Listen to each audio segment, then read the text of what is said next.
अस्सलामुअलैकुम अज़ीज़ तलबा व तालिबात। आज की इस वीडियो में हम लोग सीईटी एग्ज़ाम जो 11वीं में दाखिले के लिए हुकूमत महाराष्ट्र की जानिब से और महाराष्ट्र बोर्ड की जानिब से मुनक़िद किया जाने वाला है, उस ताल्लुक़ से मालूमात हासिल करेंगे। अज़ीज़ तलबा, सबसे पहले आप सभी तलबा व तालिबात को 10वीं जमात में नुमाया कामयाबी के लिए बहुत बहुत मुबारकबाद।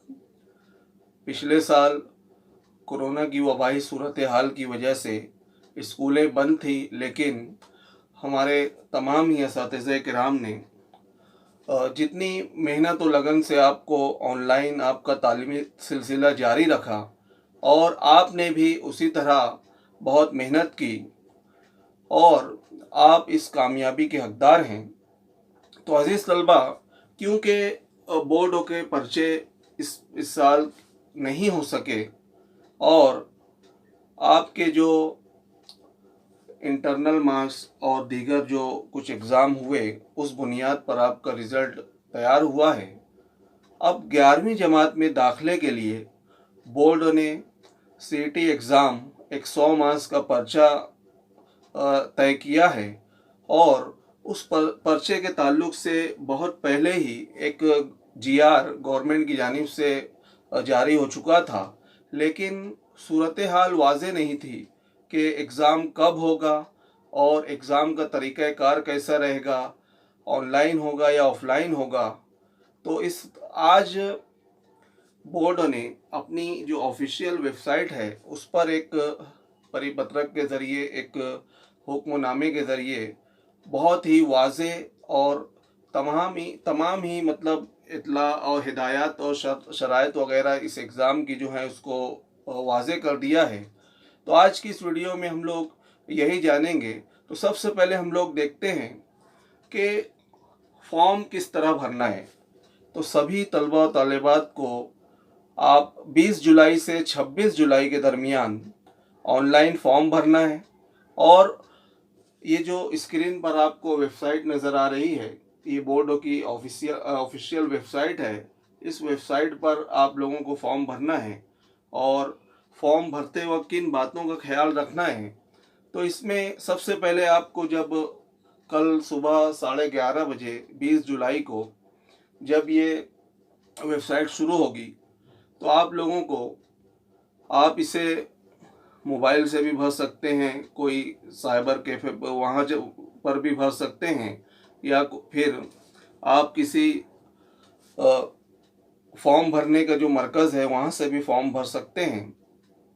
तो इसमें सबसे पहले जैसी हिदायत बोर्ड ने दी है, तो आपको बोर्ड का जो डिवीज़न है आपका, जैसे मुंबई है, नासिक है या फिर अमरावती, इस तरह से आप लोगों को डिवीज़न सिलेक्ट करना है और उसके बाद वहाँ जो शराइत दी गई हैं उसको बगौर उसका मुताला करना है और ये शराइत मुझे कबूल है, इस तरह आप लोगों को टिक मार्क को एक करना है और फिर आगे बढ़ना है।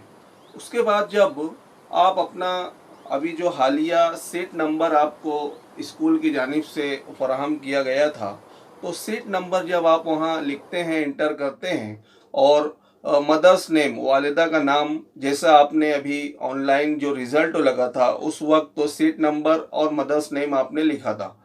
तो जब ये आप वहाँ पर लिखते हैं तो खुद ब खुद आपकी बहुत सारी मालूमात वहाँ पर फॉर्म में वहाँ आ जाएगी और वो सबमिट हो जाएगी। अब इसके बाद आपको जो अहम बातें हैं, एक फ़ोटो और साइन अपलोड करना है।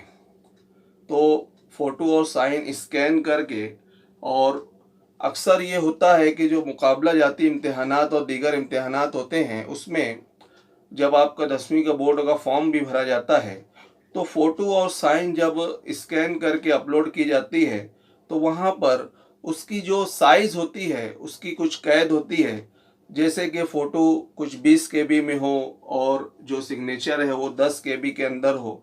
तो इस तरह से जब आप फॉर्म भरेंगे तो उस वक्त वहाँ पर मतलब वहाँ पर आपको जब फ़ोटो स्कैन किया हुआ आप अपलोड करेंगे तो साइट खुद बता देगी कि ये उतनी साइज़ में है या नहीं है, या साइज़ वाली शर्त तो रहती भी है या नहीं, ये जब वो इंटरफेस शुरू होगा तो समझ में आएगा। तो फ़ोटो और साइन ये दो चीज़ अपलोड करना है और उसके बाद आपने आप उर्दू मीडियम से अगर आपने आप अपीयर हुए थे और पेपर दिया था, तो वहाँ पर जो 8 मीडियम है उसमें से आप लोगों को उर्दू मीडियम पर टिक करना है। और अगर आपका ईमेल आईडी है तो ईमेल आईडी भी आप भर दें, उस पर आपको नोटिफिकेशन वगैरह मिलता रहेगा। और उसके बाद बहुत अहम बात कि आपका जो सेंटर है तो आपके शहर में, आपके घर से आपका जो एड्रेस है, जो रिहायशी पता है, उससे नज़दीक मिले। इसके लिए आपको बहुत ध्यान से वहाँ पर अपने ज़िले का इंतखाब करना है, फिर शहर और ताल्लुके का इंतखाब करना है। जैसे अगर आप मुंबई शहर लेते हैं और उसमें वडाला और इस तरह से उसमें फिर आगे मुंबई में वार्ड वगैरह भी इलाकों में तकसीम होते हैं, जैसे एफ नॉर्थ हो गया। तो इस तरह आपको सिलेक्ट करना है, बहुत ध्यान से सिलेक्ट करना है, ताकि आपका जो एग्ज़ाम सेंटर हो, इम्तिहानी जो मरकज़ रहेगा, तो वो आपको करीब से करीब मिले।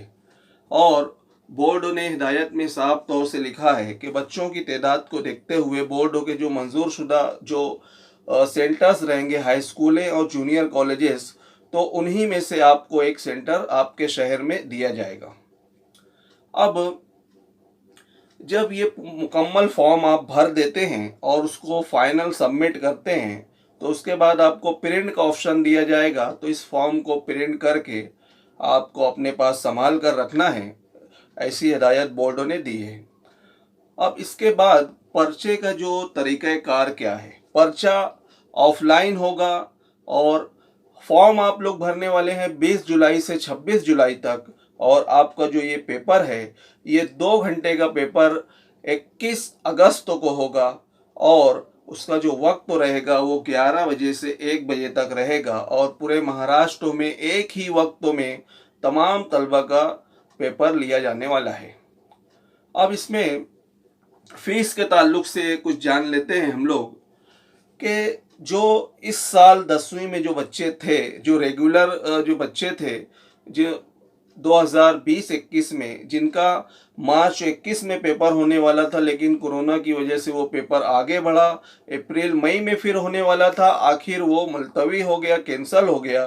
तो उन इसी साल के जो बच्चे हैं उनके लिए कोई फीस नहीं रखी गई है, एग्ज़ाम की कोई फीस नहीं है। हाँ, 2021 से पहले वाले जो बच्चे हैं, जो रिपीटर्स और उससे पहले वाले जो बच्चे हैं, तो उनके लिए कुल 178 रुपीज़ जो फीस है तो वो उन्हें भरनी है। और इस साल जो बच्चे 10वीं में थे उन्हें कोई फीस नहीं भरना है। और वो जो पिछले बच्चे हैं तो उन्हें जब वो ऑनलाइन फॉर्म भरेंगे तो वहीं पर ऑप्शन दिया जाएगा कि वो किस तरह से डेबिट कार्ड, क्रेडिट कार्ड या फिर यूपीआई के ज़रिए वो फीस अदा कर सकते हैं, डिडक्ट तो हो जाएगी। और अब हम लोग जानते हैं कि एग्ज़ाम सेंटर के ताल्लुक से इम्तिहानी मरकज़ जो है तो वो कहाँ पे रहेगा। आपके ही शहर में बोर्ड से मंजूर शुदा जो इम्तिहानी सेंटर्स हुआ करते थे, उसमें हाई स्कूल और जूनियर कॉलेजेस जो हैं, तो उन्हीं में से आपको अपना एक करीबी कोई एक सेंटर उसमें अलॉट किया जाएगा। आपको एग्ज़ाम सेंटर पर 21 अगस्त को 11 बजे से पेपर है, तो कम से कम 1 घंटा पहले पहुंचना है। और उस वक्त तो आपके पास शनाख्त के लिए कि यही तालिब इल्म असल तालिब इल्म पेपर देने आया है, तो एक शनाख्ती बतौर शनाख्ती सबूत आप लोगों को स्कूल का आई कार्ड या फिर आधार कार्ड भी साथ में रखना रहेगा। जब आप दाखिल होंगे एग्ज़ाम सेंटर पर तो उस वक्त तो एहतियातन बोर्ड की हिदायत में ये लिखा हुआ है कि आपको स्कूल का जो शनाख्ती कार्ड हो, आइडेंटिटी कार्ड है और आधार कार्ड हो, दोनों में से कोई एक आपको अपने साथ रखना है। और इसके अलावा क्योंकि अभी हुकूमत महाराष्ट्र की जानिब से कोरोना की जो कोविड-19 की जो वबाई सूरत हाल है उसकी जो गाइडलाइंस दी गई है, एहतियाती तदाबीर जो दी गई हैं, तो हिफ्ज़ मा तक़द्दुम के तौर पर और एहतियात के तौर पर आप लोग जो जितनी एहतियात हैं, मास्क को लगा कर जाना और सोशल डिस्टेंस बना कर रखना, तो इन बातों का भी आपको एग्ज़ाम सेंटर पर बिल्कुल ख्याल रखना है।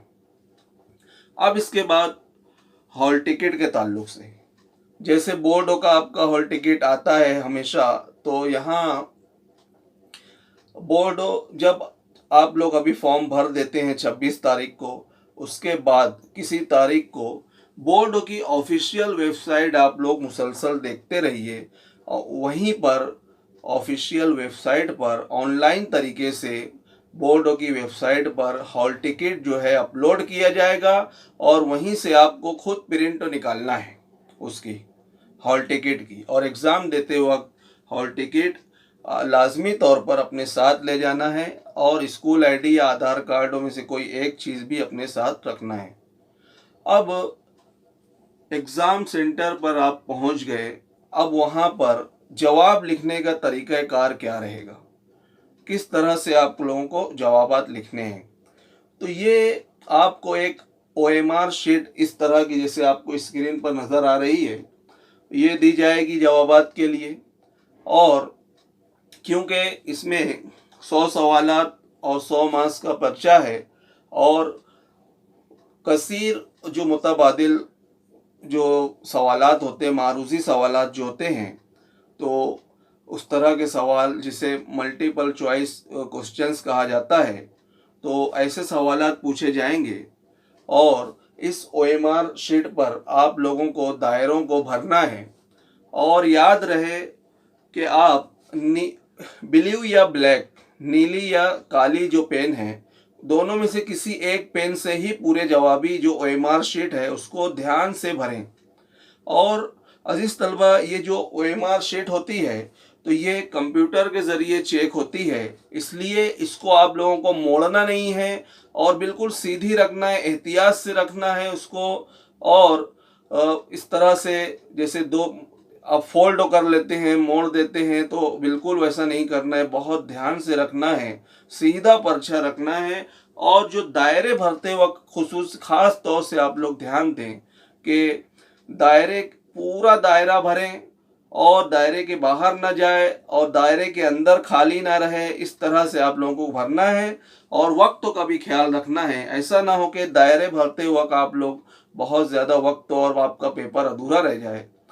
तो दोनों बातों का आप लोगों को ख्याल रखना चाहिए। इसके अलावा एक और अहम बात, जैसे कि आपको मैथ्स के जो सवालात हैं, रियाजी के सवालात, उसके लिए अगर आपको कोई रफ वर्क या कच्चा काम करना है तो उसके लिए सवालिया पर्चे के आखिर में आपको जगह दी जाएगी, वहीं पर आप लोग जो रफ वर्क है पेंसिल से वहाँ पर कर सकते हैं या पेन से रफ वर्क वहाँ पर आप लोगों को करना है। जवाबी पर्चे पर आपको सिर्फ दायरा भरना है, ABCD एक सवाल के इस तरह से 4 जवाबात रहेंगे। जो जवाब आपको सही लगता है, जो सही जवाब है, उसका दायरा आपको ध्यान से भरना है।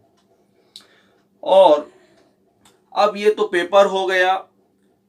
अब रिजल्टों से पहले जब आप लोग ये OMR शीट में दायरे भर कर जवाबात लिखेंगे तो OMR शीट की एक कार्बन कॉपी जो है तो वो आपको दी जाएगी।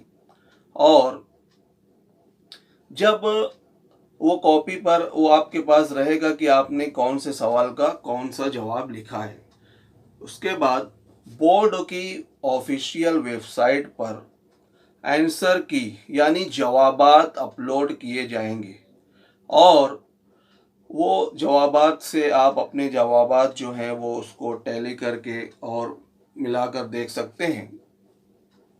और कुछ दिन के लिए बोर्ड उन जवाबात पर अगर कोई गलती वगैरह है तो उसके लिए एतराज़ का वक्त एतराज़ दर्ज करने का वक्त देगा और फिर बाद में फ़ाइनल आंसर की अपलोड की जाएगी। और फाइनल आंसर की आने के बाद कुछ दिनों के बाद आप लोगों को ऑनलाइन तरीके से रिजल्ट बोर्ड की ऑफिशियल वेबसाइट पर ही अपलोड होगा। जैसे अभी आपने कुछ दिनों पहले 10वीं जमात का ऑनलाइन रिजल्ट देखा है, उसी तरीके से आप लोगों को इस जो सिटी एग्ज़ाम है तो इस एग्ज़ाम की जो मार्कशीट है और जो रिज़ल्ट है वो भी बोर्ड की वेबसाइट पर ऑनलाइन तरीके से वहाँ पर बताया जाएगा। तो इस तरह ये पूरा प्रोसेस मुकम्मल होता है। अब जान लेते हैं कि सिलेबस क्या है, निसाब और पेपर पैटर्न कैसा रहेगा। तो इतना जैसे अभी तक की मालूमात में मुझे उम्मीद है आप लोग ये जान चुके होंगे कि 4 सब्जेक्टों के 25-25 मार्क्स के 25-25 सवालात पूछे जाने वाले हैं और उसमें इंग्लिश है, मैथ्स 1 और 2 के 25, इंग्लिश के 25 और उसके बाद साइंस 1 और 2 पार्ट 1 पार्ट 2 के 25 सवालात और उसके बाद सोशल साइंस यानी समाजियात, उसमें तारीख, सियासियात और जोग्राफिया, ये सब मिला के सोशल साइंस के 25 क्वेश्चंस। तो इस तरह 4 सब्जेक्ट हैं और हर एक के 25 जो सवालात हैं और 25 मार्क्स हैं, इस तरह 100 नंबर। तो इस तरह का पेपर पैटर्न रहेगा। अब रही बात पिछले साल बोर्ड ने जो 25% 25% निसाब में कमी की थी, हज़फ कर दिया था। तो अभी आज जो हिदायत बोर्ड की जानिब से आई है उसमें साफ तौर से लिखा है कि हज़फ शुदा निसाब में से सवालात नहीं पूछे जाने वाले हैं। तो आप लोग तैयारी करते वक्त हज़फ शुदा जो हिस्सा है तो उसको छोड़कर तैयारी कीजिए। और ये पूरा जो एग्ज़ाम है ये 10वीं जमात के निसाब पर ही इसमें सवालात रहेंगे। किसी बहुत मतलब घबराने की और फिक्रमंद होने की ज़रूरत नहीं है। जो आपने साल भर पढ़ा है उसी में से सवाल पूछे जाने वाले हैं। अब इसमें एक अच्छी बात यह है कि आज जो हिदायतनामा जो बोर्डों की जानिब से आया है तो उसमें आपको जो 4 सब्जेक्टों के 25 मार्क्स के जो सवालात हैं तो उसके जो टॉपिक्स हैं, जो उन्वानात हैं, जो असबाक हैं, तो वो असबाक भी की तफसील भी दे दी गई है। जैसे अभी आप स्क्रीन पर देख सकते हैं कि इंग्लिश का जो है तो इंग्लिश की जो टेक्स्ट बुक है तो उसमें से और इंग्लिश के जो सिलेबस है उसमें से इस तरह से पूछा जाएगा। इसी तरह आगे साइंस का भी दिया है, साइंस पार्ट 1 पार्ट 2 और उसके बाद ये जो दिया ये मैथ्स 1 और मैथ्स 2 अलजेब्रा और ज्योमेट्री, उसका भी यहाँ पर बता दिया गया, आप स्क्रीन पे देख सकते हैं।